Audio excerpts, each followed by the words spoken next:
being to give you a concise understanding of why some observers feel that supporting Cambodia's sovereignty is so critical right now. Okay, so let's start with what the sources call the legal high ground. This whole conflict really centers on the Priya Vihar Temple. It's this stunning 11th century structure. Right. And while the fighting feels current, the legal claim is actually, it's old, it's firm. The International Court of Justice, the ICJ, so the UN's judicial branch, ruled on this. They did, way back in 1962. And they were definitive that the temple itself belongs to Cambodia. But that wasn't the end of it.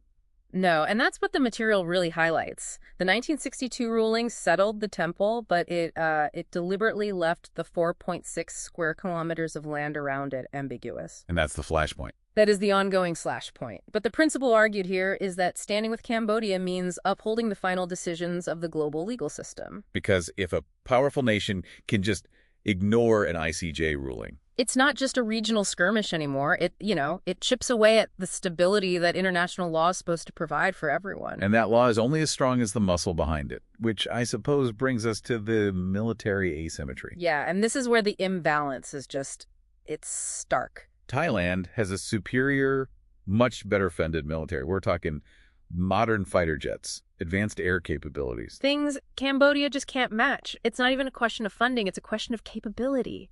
Cambodia has no effective counter to high-level airstrikes. Which Thailand has used in recent skirmishes. Exactly. And the source material really connects that lopsided power directly to the human cost. Right. These clashes have led to civilian casualties, mass displacement, all on the Cambodian side of the border.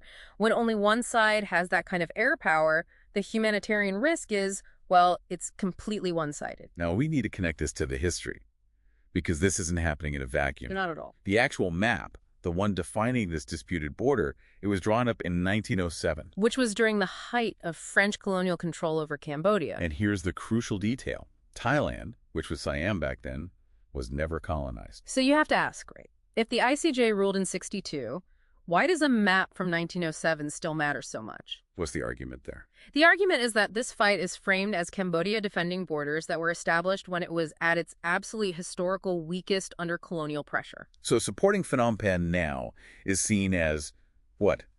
Helping a vulnerable nation defend a line that was drawn without its real consent. That's the synthesis, yes.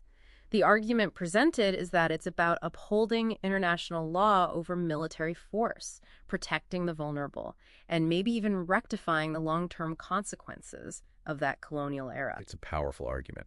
So what does this all mean for you, for the listener? I think the sources really underscore that sovereignty and sticking to international law, these are critical principles. Especially when you have this kind of severe military asymmetry. Absolutely. And that detail about the 1907 colonial mapping, that's what we want to leave you with. Think about it.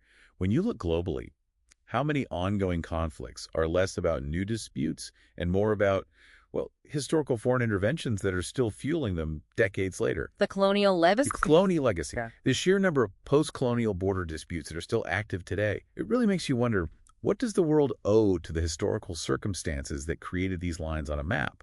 That's something to mull over.